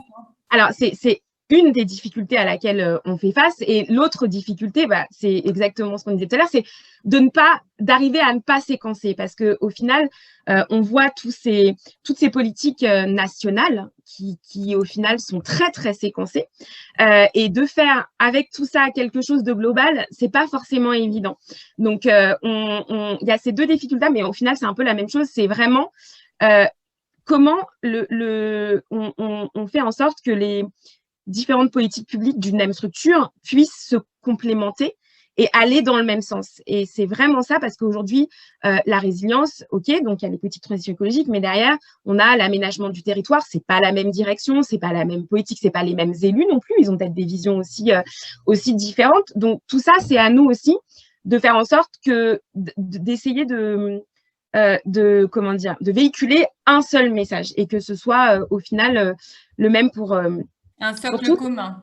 Tout à fait, un socle commun. Et du coup, on a peut-être essayé de voir encore plus large que ça et de se dire que au final, les ODD de l'ONU étaient une bonne porte d'entrée pour définir ce qu'était la transition écologique, et que ça permettait aussi à l'ensemble des différents acteurs de partir de la même base. C'est une base internationale, ce sont des définitions internationales qui pourraient faciliter… Est-ce que tu peux définir les ODD, parce que tout le monde ne connaît pas l'acronyme. Objectifs de développement durable. Donc, l'ONU a défini, je crois qu'il y en a 17 de mémoire, donc 17 objectifs de développement durable qui sont censés, du coup, régir un petit peu les politiques publiques nationales et territoriales. Donc, on est sur des problématiques environnementales, sociales, économiques, éducatives. Donc là, on regroupe vraiment… On est sur en fait tous les volets du développement durable de la manière la plus complète qu'il soit. C'est pour ça que dans notre plan climat, on a essayé, chaque action qu'on a fait, on a essayé au final de les relier aux objectifs du développement durable de l'ONU pour être sûr qu'on était bien dans le bon cadre, et que ça parlait aussi un petit peu à tout le monde. Voilà, donc après, la manière dont on s'est… on doit passer la slide ou pas Oui, tu peux passer à la slide suivante, okay. Oui, du coup. Alors, en termes d'organisation, du coup, quand on a défini tout ça, donc la manière dont on voulait travailler, la vision qu'on avait et les enjeux, on s'est dit que nous, seuls, surtout qu'on est quand même assez jeunes, on n'allait peut-être pas y arriver. Donc, il fallait qu'on définisse une stratégie pour se faire accompagner d'acteurs locaux avec une connaissance un peu fine du terrain, une ingénierie que nous, on n'a pas forcément pour pouvoir avancer sur ces domaines. Donc déjà, ce qu'on a fait, c'est que en termes de scénario et de stratégie, on a intégré à notre PCAET un stratégie nature et bien-être, ce qui n'est pas forcément une obligation réglementaire, mais ce que nous, on a souhaité intégrer pour le lier justement au scénario de décarbonation, au scénario énergétique, etc., pour voir comment les différents scénarios peuvent s'intégrer les uns aux autres. Donc, on a vraiment défini une stratégie spécifique sur la question de l'adaptation et de la résilience. Donc voilà, donc du coup, comme vous pouvez le voir dans le schéma, on essaye de se faire accompagner d'un réseau d'experts locaux. Donc là, on vous a mis des acteurs locaux, type l'Agence locale de l'énergie et du climat, MVE, qui nous accompagne sur les questions principalement d'énergie pour le moment, mais et d'éducation au développement durable. Le cluster Eau Milieu Sol, qui est un acteur aussi du Val-de-Marne, donc spécialisé justement alors dans l'innovation sur les questions de eau, milieu, sol, nature et biodiversité. Donc voilà, on a cité également le CAUE et puis Marne Vive. On s'est doté également de partenaires, d'experts du coup, un réseau d'observation de la lutte contre les nuisances, parce que bien évidemment, les nuisances, la réduction des nuisances a un rôle sur les écosystèmes. Donc, Air Paris, Bruit Paris, tout un réseau de partenaires institutionnels et bien évidemment un réseau associatif d'éducation au développement durable et de mobilisation citoyenne. Et c'est là aussi… Il faut que tu nous parles quand même en 2 phrases du partenariat avec le muséum, parce que… Oui, après, peut-être sur la slide, sur la slide d'après, peut-être je vous en parlerai. Mais du coup, juste pour revenir avant, ce que disait tout à l'heure justement le témoignage précédent, on voit bien aussi le rôle des acteurs locaux, et c'est pour ça que nous, on essaye le rôle d'une collectivité, c'est essayer d'animer un territoire, d'impulser une dynamique, une certaine vision, et de faciliter aussi les initiatives citoyennes, les initiatives des associations, et de les aider à mettre en œuvre des actions et des projets de terrain. Donc, on voit bien aussi l'enjeu, pour nous, d'identifier ces différents acteurs et de les accompagner dans leur projet au maximum pour qu'au final, les projets qui se mettent en œuvre soient au plus proche des populations. Voilà. Donc, sur la slide suivante, alors, principalement sur justement la stratégie de résilience et la stratégie nature. Donc, en fait, on vient d'obtenir un label qui est territoire engagé pour la nature. Donc, c'est un label de la région Île-de-France et de l'Agence régionale de biodiversité. Donc, c'est une reconnaissance, en tout cas, nous, par rapport à la vision qu'on avait sur notre plan climat et l'intégration des questions de résilience dans nos politiques, au final, de transition écologique. Grâce à ce label, du coup, qui est censé nous faciliter un petit peu la mise en œuvre de toutes nos actions, on a essayé, du coup, de construire un fonctionnement, on est toujours dans un fonctionnement et une organisation sur les politiques de résilience. Donc là, spécifiquement, on essaye de monter des partenariats avec des partenaires vraiment experts des questions d'adaptation et de résilience, avec bien évidemment dans l'idée de construire un territoire dynamique et résilient, favorable à la nature et au bien-être des habitants. Sachant que l'idée, c'est aussi de se dire, là, on a une opportunité devant nous. OK, il y a un dérèglement climatique, mais qu'est-ce qu'on en fait? L'opportunité, c'est de se dire, on construit un territoire meilleur qui va permettre, avec cette adaptation, peut-être de réduire les inégalités sociales, développer économiquement le territoire, favoriser l'innovation et faire en sorte de développer une attractivité qui peut-être aujourd'hui, je ne dis pas qu'elle n'existait pas encore, mais qui n'est pas à son maximum ou en tout cas, voilà. Donc, le mot résilient, c'est un mot que vous utilisez dans votre plan climat et qui est de l'ensemble des services. Tout à fait. En tout cas, on essaye de le faire connaître. Attention, on va tester, on va aller voir, on va aller voir tes collègues.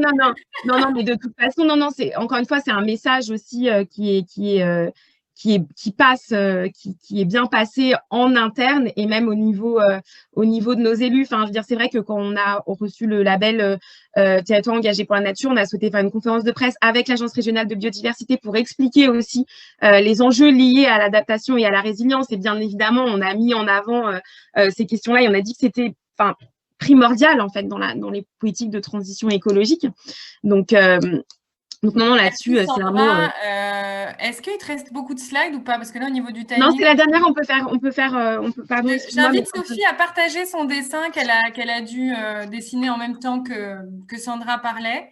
Et je vous invite aussi à regarder par rapport à la ville dans laquelle vous êtes, ou le territoire dans lequel vous êtes, si le mot résilience est utilisé, si il y a cette approche systémique, quelle est la place laissée à la nature. C'est vrai que finalement, les plans, ça peut paraître lointain ou compliqué, mais c'est intéressant en fait de regarder à votre échelle locale, est-ce que ces mots, est-ce que cette vision systémique apparaît? Et je voulais aussi reparler un peu du chat. Donc, on a Alexis donc de la MVE qui dit « Le faire vivre est essentiel pour dépasser le cadre réglementaire. » Voilà. Et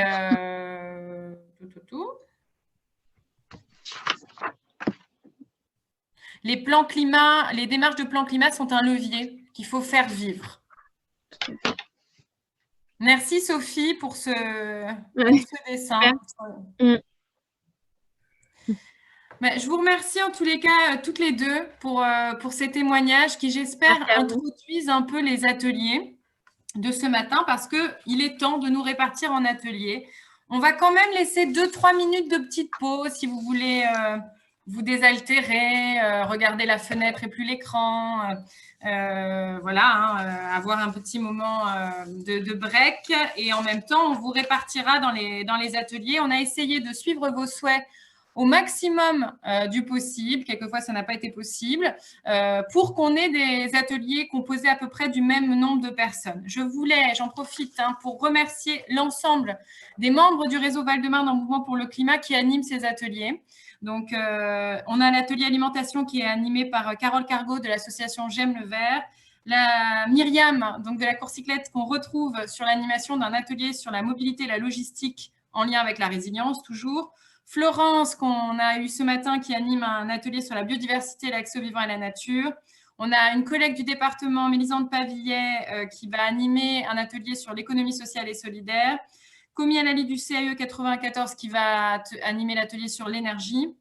Alexis, un atelier sur le dérèglement climatique en Val-de-Marne, où vous me retrouverez parce que c'est une de mes missions au sein du département. Et puis, on a un atelier essentiel par une collègue également sur la question de la démocratie, de la participation citoyenne et le lien avec les enjeux de résilience. Et finalement, Marianne Dufay qui va nous présenter un super outil dans l'atelier résilience et éducation. On parle de quoi en fait? Avant qu'on fasse une mini-restitution, je vais demander à Sophie de partager les dessins qu'elle a pu faire aussi dans ces ateliers. Et au moment où, je sais, c'était dans quel atelier, Sophie, quel atelier as-tu suivi? J'ai suivi alimentation et climat après. Ok, donc à partir du point 4, je te laisserai partager ton écran.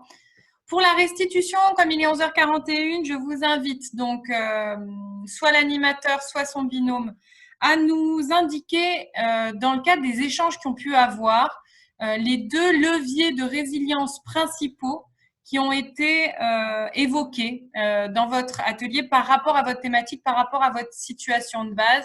Bien entendu, par exemple, pour des ateliers qui auront suivi un format différent, vous pouvez faire 2 phrases différentes, mais je vous demanderai vraiment de vous limiter à 2-3 phrases max.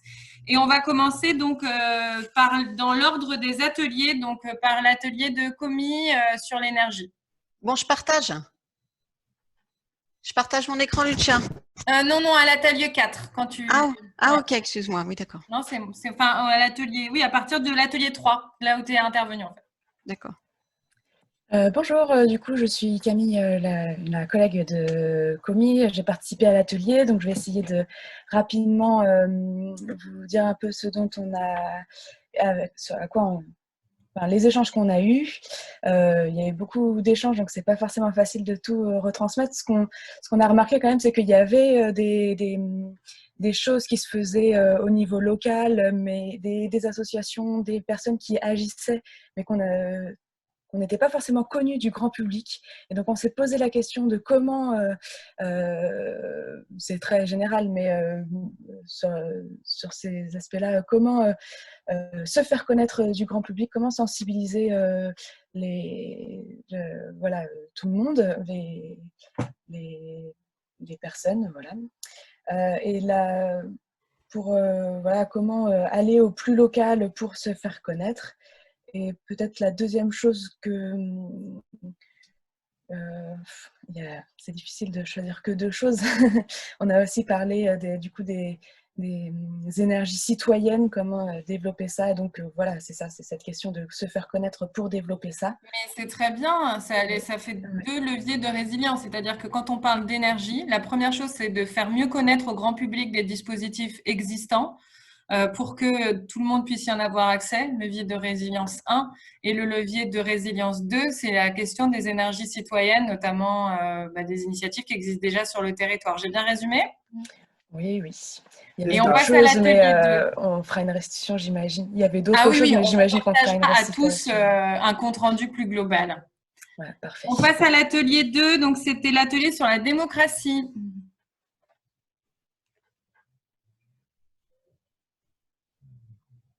C'est qui fait la restitution?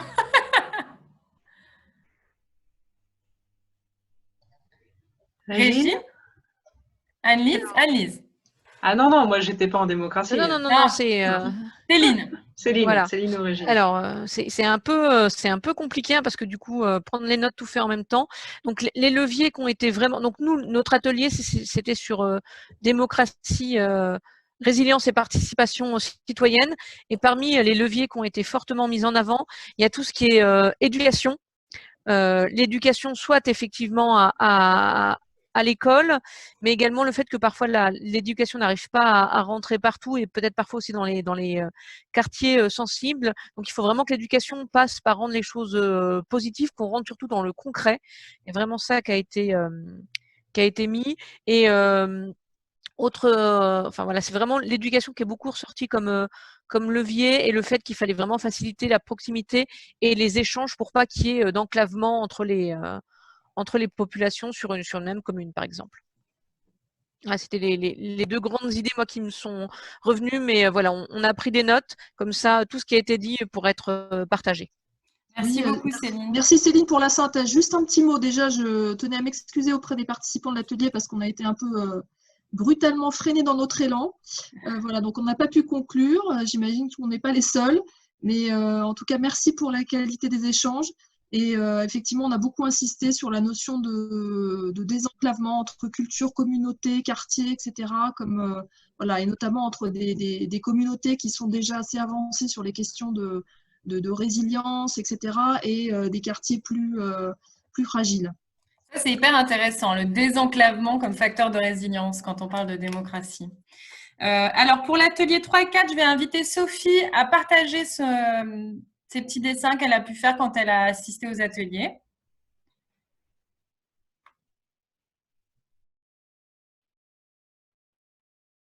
Sophie, ça va? Et puis en parallèle, Alexis peut commencer la restitution. Je veux bien que tu le fasses sur le coup.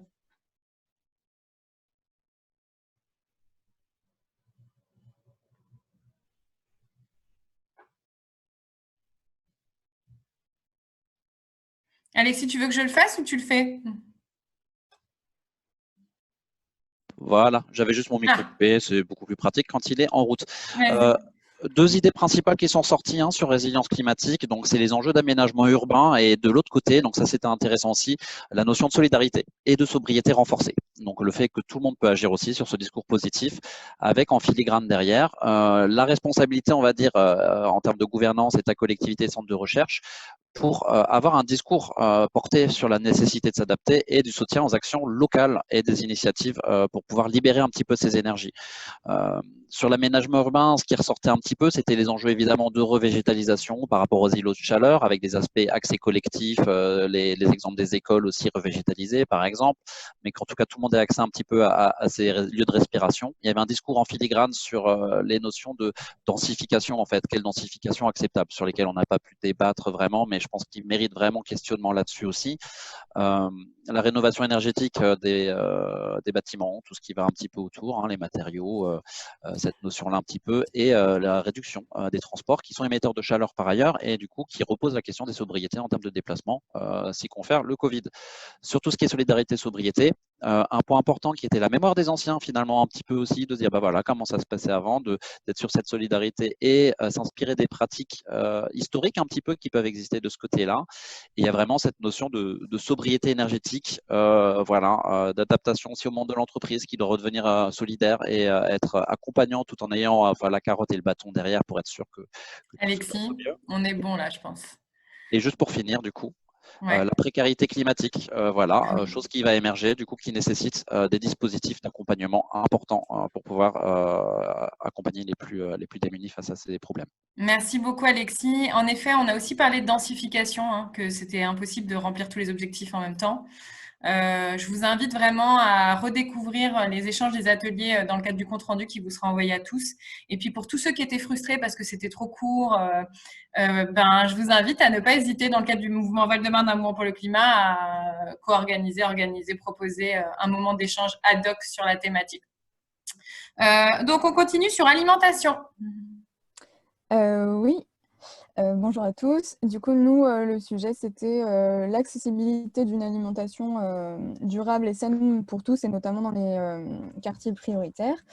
Donc, il y a une solution, enfin, on n'a pas eu le temps d'aller vraiment jusqu'au bout, je suis vraiment désolée, surtout pour Maud, à qui on a coupé la parole, mais du coup, il y a la problématique de la mise à disposition en fait, de l'accès à la terre dans les milieux urbains. Du coup, l'idée, c'était de réfléchir comment en fait, on pouvait avoir accès, mettre en place des jardins ouvriers dans les milieux urbains. Donc, on a dit que donc, les bailleurs pourraient mettre à disposition du foncier, que les mairies avaient un droit de préemption, qu'on pouvait aussi, surtout les collectivités donc, avaient un rôle à jouer pour ne plus autoriser les constructions de plein pied.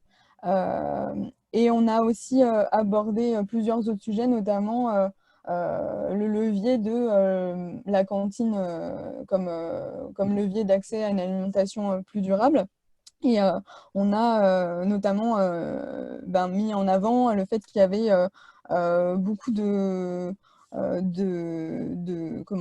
lobbies en fait, qui intervenaient par différents biais dans les écoles, que ce soit par des interventions pédagogiques, par des livres ou des produits.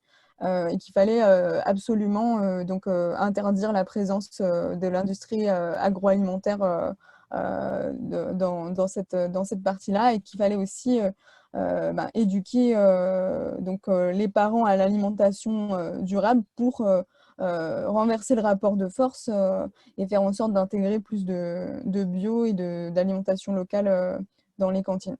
Voilà, et après, on a abordé plein d'autres problématiques pour la difficulté des initiatives locales à se faire connaître, l'engagement aussi d'une politique nationale pour la démocratie alimentaire qui aujourd'hui est freinée notamment par la politique de l'Europe, où on a une PAC qui soutient toujours l'agriculture conventionnelle, mais voilà, on n'a pas eu le temps de creuser davantage là-dessus.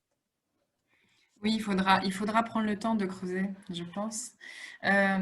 N'hésitez pas dans le chat, si vous avez des questions ou des remarques vis-à-vis des ateliers ou que vous trouvez que les 2 points saillants, mais il y aurait peut-être pu en avoir d'autres, vous pouvez aussi réagir via le chat. Tout sera repris dans le compte-rendu. Et on continue avec l'atelier mobilité logistique, où je sens une certaine frustration que c'était trop court, de ce que je comprends. Oui, effectivement, voilà, on a le temps qu'on prenne un petit peu aussi le klaxon en main et puis qu'on s'expose ce qu'on allait faire. Du coup, c'est vrai que le temps est passé. Du coup, je vais faire un rapide, donc c'est Sonia de la course cyclette. On va faire un rapide petit résumé. Donc, on a commencé par donc nos post-it avec comme thème les déséquilibres ou effets indésirables provoqués par les transports. Donc, je vais en citer quelques-uns. Donc, on est parti bien sûr sur la pollution, les nuisances, le stress,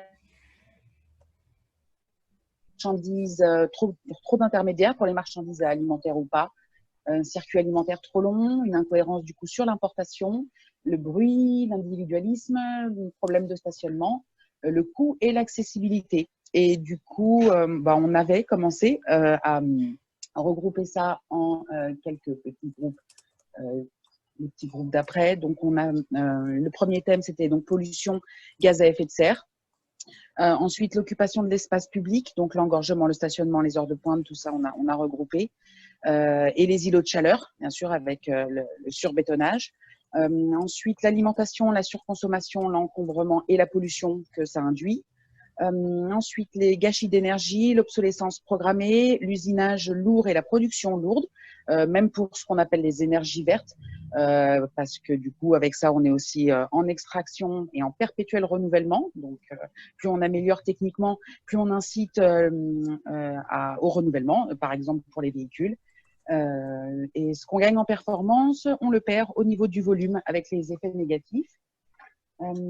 Et ensuite, on partait sur l'individualisme, le coût, l'accessibilité, parce qu'on ne pollue pas tous pareil et également.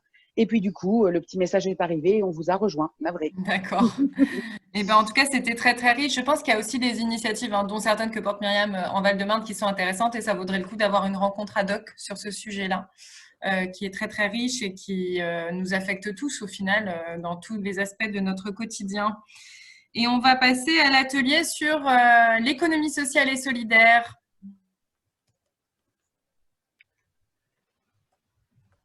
Mélisande, tu veux repartager ton écran ou je le repartage? Ou je le partage? Écoute, je me mets dessus et pendant ce temps, tu parles. Je peux ou comme tu veux. Vas-y, alors on fait comme ça. Je croyais que vous alliez faire une chanson qui avait été prévue. À toi, non, pas ce matin. Pas ce matin, vous n'aurez pas cette chance. Mais alors moi, je voulais remercier d'abord les participants à l'atelier qui, sans me demander mon avis, ont appuyé mon idée. Donc moi, ma conviction, donc c'est que le principal, la grosse action qui pourrait être mise en place au sein du département, ce serait de créer un réseau de tiers-lieux donc sur le territoire, un lieu ressource où toutes les personnes auraient accès donc à de l'information déjà, parce qu'on a parlé du problème de communication et d'information autour de l'ESS, donc de savoir exactement ce que c'est, parce que beaucoup de gens ne savent pas ce que c'est. Et surtout qui serait inclusif, qui permettrait d'accueillir tout le monde, tous les acteurs, parce que ce qu'on a dit aussi, ce qu'on a introduit avec le réseau Val-de-Marne en mouvement pour le climat, ce qui était bien, c'est que c'est pour la première fois un peu une initiative qui permet d'accueillir des acteurs de tous les niveaux, enfin je veux dire de tous les niveaux de tout type, donc pas uniquement les collectivités, les entreprises d'un côté, mais aussi les citoyens. Et sans oublier qu'en premier lieu, évidemment, même les acteurs, voilà, toutes les personnes qui représentent les collectivités aujourd'hui sont avant tout des citoyens. Donc, voilà, donc on a créé ça rapidement. Donc évidemment, les principales, donc j'irai très rapidement, t'inquiète pas, Lucia. Les principaux soucis, c'est d'abord de faire réseau pour arriver à inclure les personnes qui ne sont pas forcément familière de la notion de l'ESS et voilà, pour arriver aussi à montrer que l'ESS, ce n'est pas que le monde associatif, ce n'est pas que du bénévolat et que ça permet aussi de générer des revenus aussi pour des personnes parce que comme nous sommes dans un monde capitaliste, entre guillemets, hein, sans tomber dans les clichés, tant qu'on a besoin d'argent, qu'on est dans la subsistance, c'est difficile de penser à autre chose, donc de construire des projets. Donc, il y a des besoins, les principaux besoins, ce sera de la communication, de la sensibilisation et ensuite du financement, vraiment faciliter le financement, surtout pour vaincre un peu la frilosité générale des investisseurs dans l'ESS qui ont du mal à aider à l'amorçage, vraiment à l'amorçage de projets. Voilà, je crois que c'est tout. J'ai fait le tour, Mélisande ou... Oui, écoute, moi je me suis baladée sur l'écran au fur et à mesure que tu parlais. Voilà. Il y a des très belles idées, hein. C'est vrai que dans le cadre de la restitution, forcément, c'est un peu frustrant parce qu'on ne peut pas tout redire. Mais c'est vrai que c'est une thématique finalement que l'ESS porte par nature, la question de la résilience. Donc, merci encore beaucoup. Et à creuser, comme pour les autres ateliers. On va ensuite passer la parole à l'atelier 7 sur la question du rapport au vivant et de la biodiversité. Alors, rebonjour, je vais moi aussi partager mon écran. Déjà, merci à Camille pour son aide et puis surtout merci aux participants parce que ça a été très riche. Oui. Donc, c'est bon pour vous là où ça s'affiche? Oui. Ok. Donc, l'énoncé, c'était comment aider les encadrants dans les écoles, donc les instituteurs, les professeurs et dans les foyers, par exemple, de la protection de l'enfance, à mettre les enfants en action pour la biodiversité et l'accès au vivant, même en période Covid, donc avec les contraintes que ça représente. Et il y a pas mal de choses qui se sont dégagées. Alors, Lucia, je te ferai l'économie des freins et des leviers là pour la restitution, mais tu verras, ils sont dans le klaxoon. Je vais quand même, par contre, citer un peu les idées qui se sont dégagées, les regroupements qu'on a fait. Donc, en fait, pour nous, il y a quelques grandes clés. Alors, la première grande clé, c'est l'identification des réels espaces de biodiversité du département. Par exemple, le parc des Cormailles, il est proche de zones urbaines très denses avec de fortes populations, donc c'est moyen de toucher beaucoup de personnes, sauf que ce n'est pas forcément l'environnement le plus riche en vraie biodiversité, au sens où, voilà, où on laisse la nature faire. Donc, voilà, il y a cette clé-là, il y a le fait de changer l'image négative du vrai vivant, aussi la biodiversité, avec des chiffres, avec des revisites artistiques, rendre le sauvage ou le pas propre merveilleux. Puisque la vraie biodiversité, voilà, il y a des ronces, c'est pas bien arrangé, c'est pas toujours facile d'accès, donc il y a ce grand enjeu-là et de le transformer en quelque chose de merveilleux. Et il y a parmi les clés plus opérationnelles, il y a le fait de s'appuyer sur les acteurs déjà existants, notamment beaucoup d'acteurs associatifs. Et puis au niveau de notre département, il y a des choses aussi, et notamment Béatrice d'ailleurs qui était participante. Il y a la question des moyens financiers et des moyens de mobilité des enfants au vivant aussi. Alors, est-ce qu'il faut étudier des moyens mutualisés, par exemple, justement, à partir de ces acteurs, pas forcément laisser les écoles chercher ces moyens-là en accompagnement ou financier, mais s'appuyer sur des moyens d'autres acteurs. Et puis, il y a aussi et surtout amener le vivant aux enfants. Notamment, le Covid a fait que voilà, c'est pas toujours facile de se déplacer. Donc, parmi les initiatives prioritaires, il y a potentiellement la désartificialisation des cours d'école qui sont débétonnés. Il y a des choses qui existent à Maison-Alfort, Vincennes, Choisy. Donc voilà, essayer de faire connaître ces projets-là et de les industrialiser, de les promouvoir. Et puis, il y a aussi le CAUE qui propose des choses sur ces sujets-là. Donc voilà, on a essayé de territorialiser. Il y a une question qui est, mais quid de sensibiliser les métiers, notamment les espaces verts aussi, sur ces enjeux d'image négative, de c'est pas propre et un bon parc est un parc bien rangé. Avec de la pelouse. Voilà, et tout est bien. Et c'est un vrai sujet parce qu'il n'y a pas de mauvaises intentions ou quoi que ce soit sur ces métiers-là. C'est juste un savoir-faire qui a été transmis comme ça depuis très, très longtemps. Donc, l'idée principale, si on devait le résumer par un nom temporaire de projet, ça serait sensibilisation, émerveillement et expérimentation.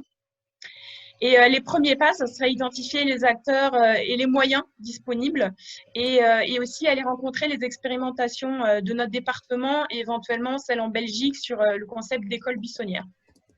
Voilà. Ah oui, très bien. Merci beaucoup pour toute la richesse de votre atelier et des échanges. Et on va passer la parole au dernier atelier qui portait sur la question de l'éducation. Oui. Je vais en profiter pour dire qu'il y avait une très belle phrase qui était « Il faut remettre de la beauté ». C'était quoi déjà ? « Il faut remettre de la beauté autour de chacun ». Je trouve que c'est une très belle phrase du chat, là.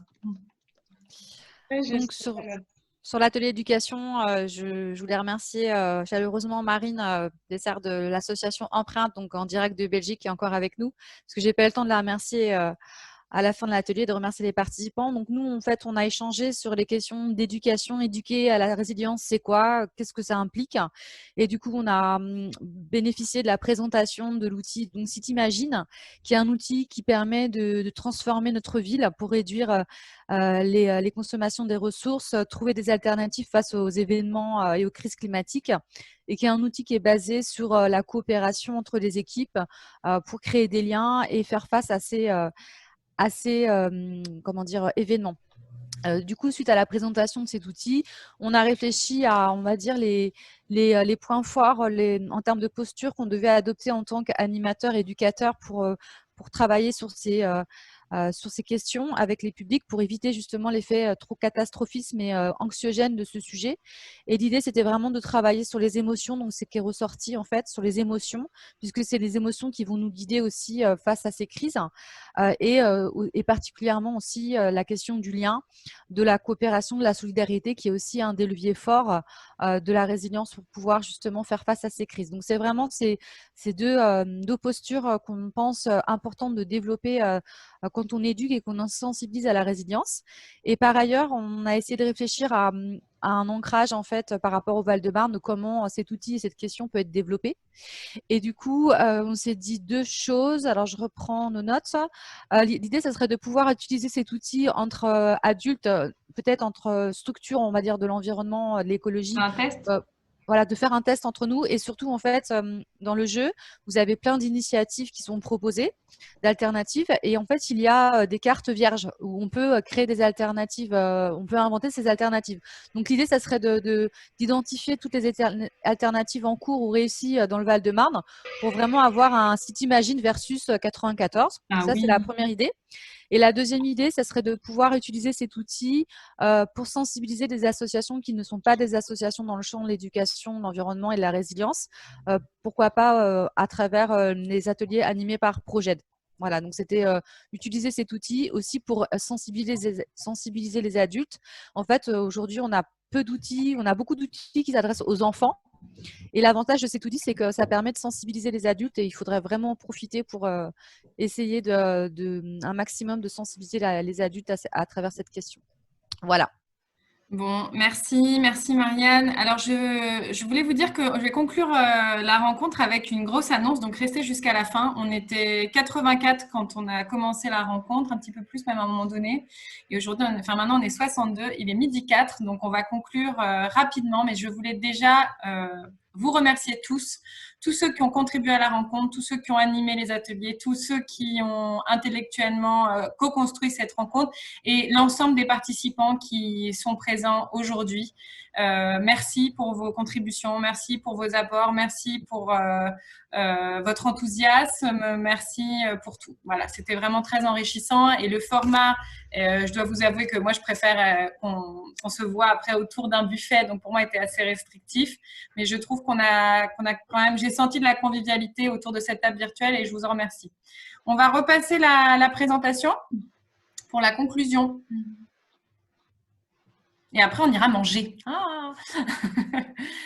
Concrètement, donc pour ceux notamment qui découvrent le Val-de-Marne en mouvement pour le climat, mais aussi pour tous les autres, on a des cartes interactives Val-de-Marne en mouvement pour le climat, où on va en fait lancer une grande campagne pour les mettre à jour. On a notamment, c'est des cartes où tout le monde peut mettre un lieu de la transition écologique en Val-de-Marne ou des actions qui sont en cours de la transition écologique en Val-de-Marne en respectant une certaine charte avec des valeurs et aussi des règles quand même de rédaction minimum à respecter. Je vous invite à remplir ces cartes parce qu'en fait, on ne sait pas ce qui se passe sur le territoire. On a quand même des coupures entre le nord, le sud, l'est et l'ouest du Val-de-Marne et il y a des gens qui ne se connaissent pas. Et ces cartes, en fait, ça peut être un vrai moyen déjà de se connaître, d'apprendre à se connaître et puis éventuellement de monter des rencontres ad hoc sur une thématique, notamment toutes ces idées qui ont creusé ce matin, de faire se rencontrer des porteurs de projets, d'essayer d'essaimer. Donc, vous allez recevoir bientôt un mail de ma part avec contribuer à la carte. Je vous invite à le faire au niveau de votre structure et d'indiquer vos projets. Donc ça, c'est la première chose.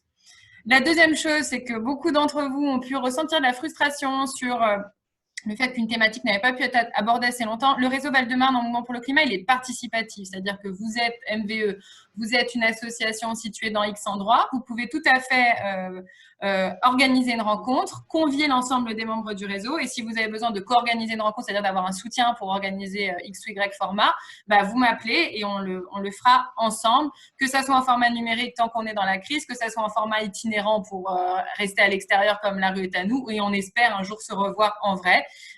J'espère en 2021 sous un format où on pourra être plus nombreux que 10. Et la dernière chose qui est la petite surprise, la petite cerise sur le gâteau, c'est que le Val-de-Marne, le département, les archives du département vont, entre 2021 et 2022, héberger une exposition. Je veux bien que tu passes la slide d'après, qui s'appelle 2 degrés, point d'interrogation, les Val-de-Marnaises, le climat et l'environnement. Et en fait, ça va nous permettre, cette exposition, de redécouvrir la mémoire de ces enjeux-là en Val-de-Marne. Peut-être que vous êtes Val-de-Marnais depuis longtemps, peut-être pas, mais au final, ces thématiques-là, elles sont pas nouvelles. Il y a eu énormément il y a eu une perception en fait des pollutions, des enjeux, du rapport au climat qui a évolué. Et pour pouvoir repartir sur une base partagée, ce socle commun, je vous invite tous à découvrir cette expo. Il y aura aussi dans l'expo, pas forcément dans l'épisode 1, mais dans l'épisode 2 qui ira jusqu'à la partie contemporaine et prospective. Il y aura une partie participative où on demandera aux gens certainement d'imaginer le futur du Val-de-Marne quand on parle de ces sujets-là. Tu peux passer la slide d'après. Ouais, voilà, donc c'est juste une illustration, hein, mais en gros, c'est la première fois que des archives départementales vont porter cette thématique-là, qui n'est pas juste le climat, juste l'environnement, mais d'avoir une vision globale et systémique. Et la dernière slide. Voilà, donc merci à tous. Je vais redemander à Sophie de nous partager son diaporama global et on se quittera là-dessus. Je regarde par ailleurs en parallèle dans le chat s'il y a des questions. Comment y avoir accès, la sortir, l'utiliser? Génial, merci. Merci à vous. Savoir ce qui se passe sur le territoire, la carte peut vraiment y contribuer. Et la carte existe déjà, elle est hébergée sur climatvaldemarne.fr. Si vous mettez sur Google Climat Val-de-Marne, vous la trouvez, mais c'est juste qu'on va lancer une campagne pour l'actualiser et aussi pour épurer, notamment sur la carte des projets, les projets qui ne sont plus en cours, tout simplement. Merci à vous. Merci à vous. Et n'hésitez pas à faire de la pub du réseau, de ces acteurs, de rediffuser le compte-rendu très largement autour de vous, voire même aux élus, aux nouveaux élus des communes. Voilà. Merci.